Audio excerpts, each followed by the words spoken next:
First part है। इसका जो है जैसे आप मैथ में फॉर्मूले करते हो ना, ऐसे ही इसके भी कुछ रूल है इंग्लिश के, जिनके अकॉर्डिंग ही आपने सेंटेंस को बनाना। तो प्रेजेंट इंडेफिनिट की जो फॉर्मेशन है या जो रूल है इसमें बोले, उसमें पहले आएगा सब्जेक्ट प्लस में प्लस एस या ईएस प्लस में ऑब्जेक्ट। मैं एक सेंटेंस लिखूंगी ना, मैं जाता हूँ, मैंने लिखी है हमने जिसमें ता देती हो ना। हाँ, इसकी एक नॉर्मल सी जो पहचान हम मानते हैं वो आता है, इसके लास्ट में क्या आता है, ता है, ते है, ती है और ती है। प्रेजेंट के एक्शन दिखाता है, लेकिन इंडेफिनिट टेंस, इंडेफिनिट का मतलब है कि जो एक्शन है वो कंप्लीट है, चल रहा है, मतलब कुछ क्लियर नहीं होता, इंडेफिनिट होता है, अनिश्चित होता है इस बारे में, एक्शन के बारे में। मैं जाता हूँ, अब इसमें देखो पहले हमने देखना हमारा सब्जेक्ट। सब्जेक्ट क्या है, मैं को क्या बोलेंगे इंग्लिश में, आई। अब बेटा आपको ये कैसे पता चलेगा कि हमने एस ई एस लगाना है, वर्ब की फर्स्ट फॉर्म लगानी है, पता है किसी को? नहीं। तो देखो हमने जो वर्ब की फर्स्ट फॉर्म लगानी है वो लगानी है आई के साथ वी, यू, दे और हमारे प्लूरल सब्जेक्ट। कौन से? प्लूरल क्या होता है? प्लूरल क्या होता है भाई? सिंगुलर प्लूरल पता है? बताओ। हाँ, बहुवचन। हिंदी में एक वचन बहुवचन पढ़ते हो ना, तो वही है इंग्लिश में सिंगुलर और प्लूरल।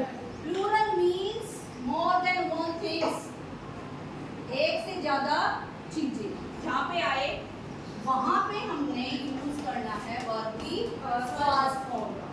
और एस और यस हमने किसके साथ यूज करना है? ही, शी, इट और सिंगुलर सब्जेक्ट।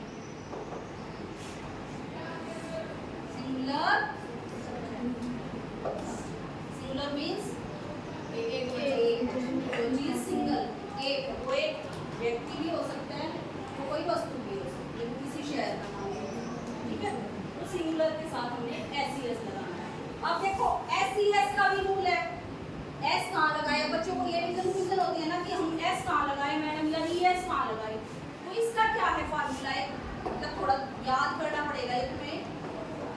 जो वर्ड ओ से, एस से, एस एच, सी एच और एक्स इनसे एंड होते हैं, वहां पे हमने लगाना है ई एस। और जो बाकी बच गए वहां पे क्या लगाना है हमने? बाकी जो शब्द रह गए हमारे वो सारे वहां लगाना है। समझ आई? जो वर्ड ओ से, एस से, सी एच, एस एच और एक्स से एंड हो वहां पे ई एस और बाकी के साथ एस। मान लो कोई वाई से होता है वर्ड है, जैसे क्राई, तो हमने वाई को हटा के आई ई एस लगा देना वर्ब के वर्ड में। कौन से वर्ड? वर्ब वाले, वर्ब जो होगी हमारी, ठीक है। वाई को हटा के आई ई एस।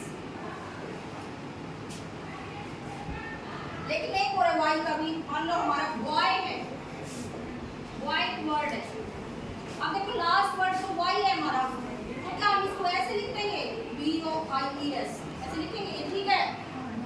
ठीक लग रहा है आपको? ये ऐसे लिखेंगे बी ओ आई एस लिखेंगे ना। तो इसका क्या रूल है कि अगर हमारा जो ये वाई वर्ड है इससे पहले वोवल है, वोवल कौन से होते हैं? ए आई ओ। अगर वोवल आ जाता है तो हमने वाई को आई ई एस में नहीं बदलना, तब हमने सिर्फ क्या लगाना है? एस। समझ आई ये बात सबको? अगर वर्ब हमारी O S, S H, C H, X से एंड होती है तो हमने लगाना है ई एस, अगर नहीं होती तो एस। बाकी कोई भी वर्ड है तो हमने एस। वाई से एंड होती है तो वाई को हटा के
third.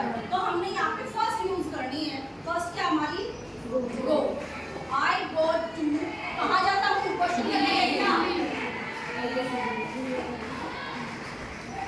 I go to Delhi. समझ आया सबको? अब कर दोगे? अब एक सेंटेंस में और बोलती हूँ, बच्चे खेलते हैं। अब इसको कौन करेगा? बच्चे क्रिकेट खेलते हैं।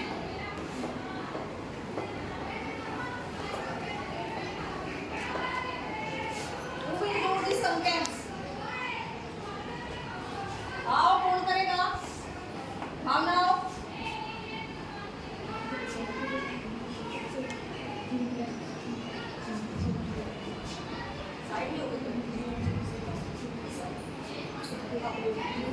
बच्चे खेलते हैं, क्रिकेट खेलते हैं। बच्चे को क्या बोलते हैं हम? चाइल्ड होता है एक बच्चा, और चिल्ड्रन होते हैं बहुत सारे। तो बच्चे हैं यहाँ पे प्लूरल है ना, तो क्या आ जाएगा? चिल्ड्रंस नहीं होता, चिल्ड्रन खुद में प्लूरल है, चाइल्ड का प्लूरल चिल्ड्रन। तो हमने चिल्ड्रंस नहीं करना। हाँ, चिल्ड्रन। अब देखो खेलना, प्ले। प्ले क्या है? वर्ब की फर्स्ट फॉर्म। सेकंड थर्ड कौन सी होगी? Play, play. Children play.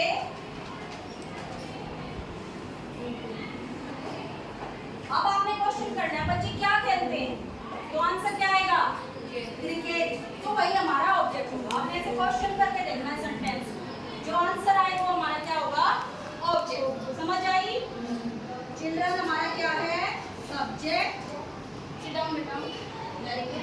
Play हमारा क्या है? वर्ब की फर्स्ट फॉर्म।